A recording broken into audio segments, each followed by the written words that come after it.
मैं जानता हूं आपके लिए ये घर, ये लोग छोड़ना आसान नहीं है। आखिरकार जिंदगी का एक तवील हिस्सा आपने इस घर में गुजारा है।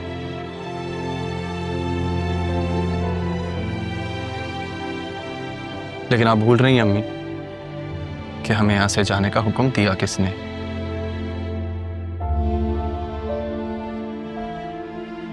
अब जाना तो होगा। एहसानात का बदला मांगा गया। नहीं बेटा, तारा भी ऐसी नहीं है। तुम तो मुझसे ज्यादा अपने मुर्शद को जानते हो ना। उन्होंने तो दरख्वास्त की है तुमसे, मुझसे नहीं। शायद उन्होंने तुम्हारी नजरें पर रख ली। सही तो कहा है उन्होंने कि तुम्हारे यहां होते हुए राह कभी नहीं मानेगी।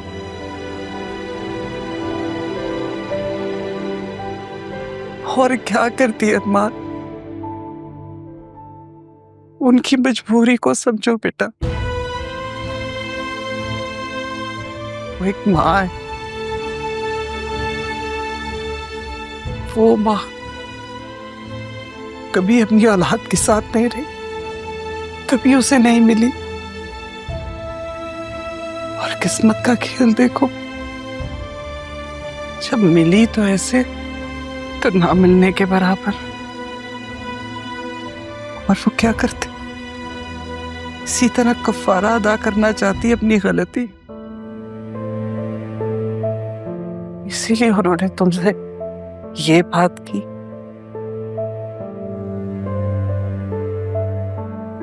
तुम्हें हुक्म दिया, यहां से जाने के लिए कहा।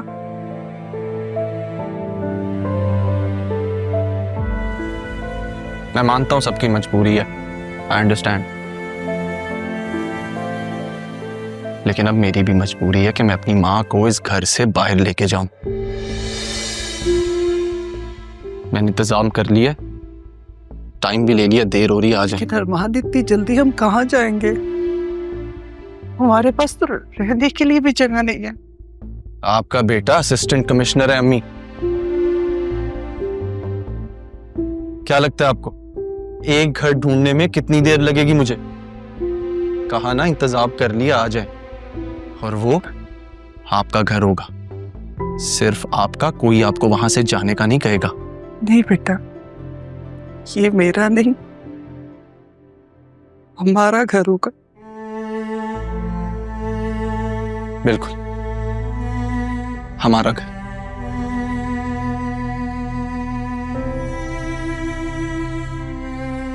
आपने अगर किसी से आखिरी बार मिलना है, कोई बात करनी है इस घर में, तो आप कर लें। मैं गाड़ी में वेट कर रहा हूं। राह से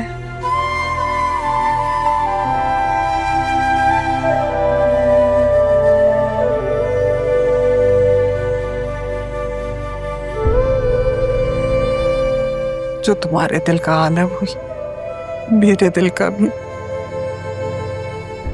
इसी से बचाना चाहती थी। नहीं बेटा, मैं खुद भी राह से नहीं मिल सकती।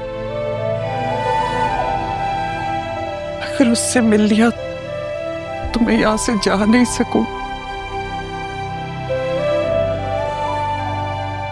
फोन पे अपनी मजबूरी बता दो।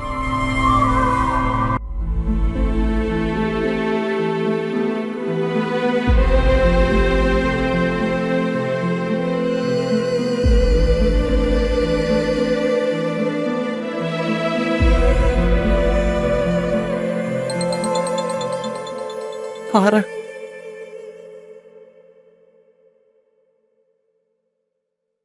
जा रही हैं?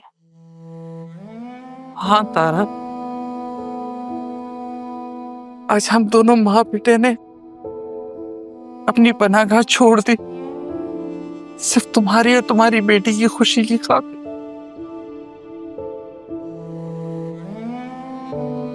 मेरी बेटी?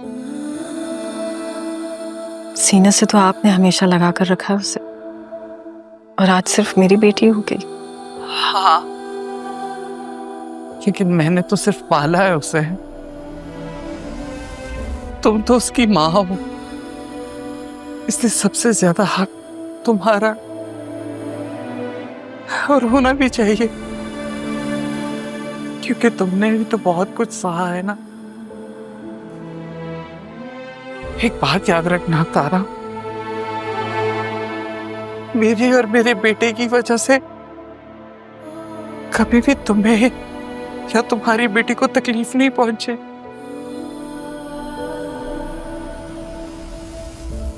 ज़ैनब, ये एहसान करके आपने मुझे अपना मकरूज कर दिया और अरमान से कहिएगा कि मुझे माफ कर दे।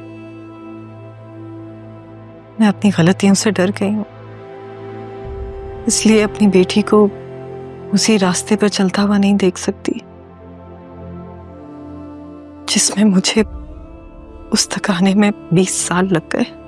मैं समझ सकती हूँ, अपना ख्याल रखना और राह का भी। खुदा हाफिज।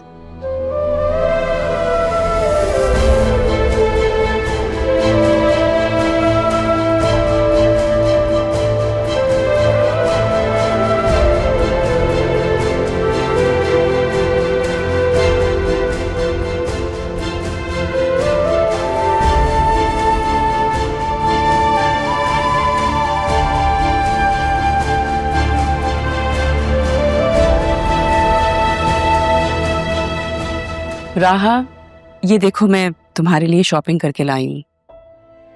तुम कहाँ थी सुबह से? ढूंढ रही थी मैं तुम्हें, लेकिन मिली नहीं मुझे तुम। मुझे लगा था तुम ऑफिस चली गई हो, लेकिन तुम्हें देख के लग तो नहीं रहा। मैंने सैलून से तुम लोगों की अपॉइंटमेंट ले ली है, कल जाना और अपनी सर्विसेज करवा लेना। ऐसे क्या देख रहे हो?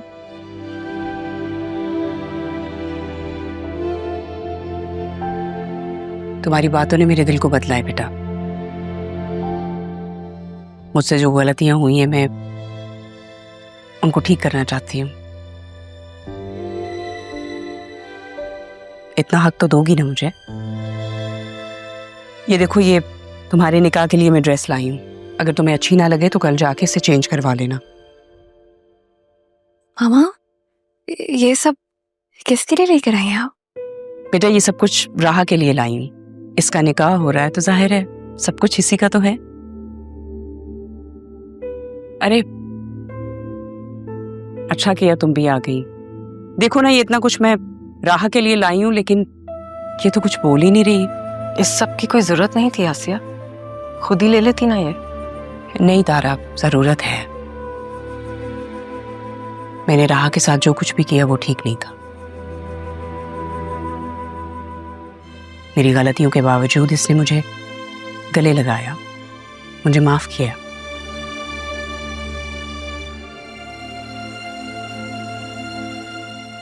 इट्स फाइन मामी, जो हुआ उसे भूल जाए। थैंक यू बेटा, अब तुमने कहा है तो मेरे दिल को सुकून आ जाएगा। मैं तुमसे भी माफी मांगती हूँ। उस दिन जो कुछ भी हुआ वो ठीक नहीं था तारा।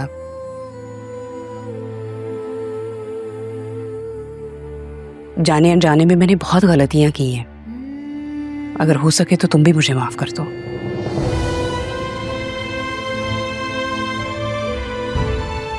आज बहुत प्यार आ रहा है आप पे। I love you so much mama.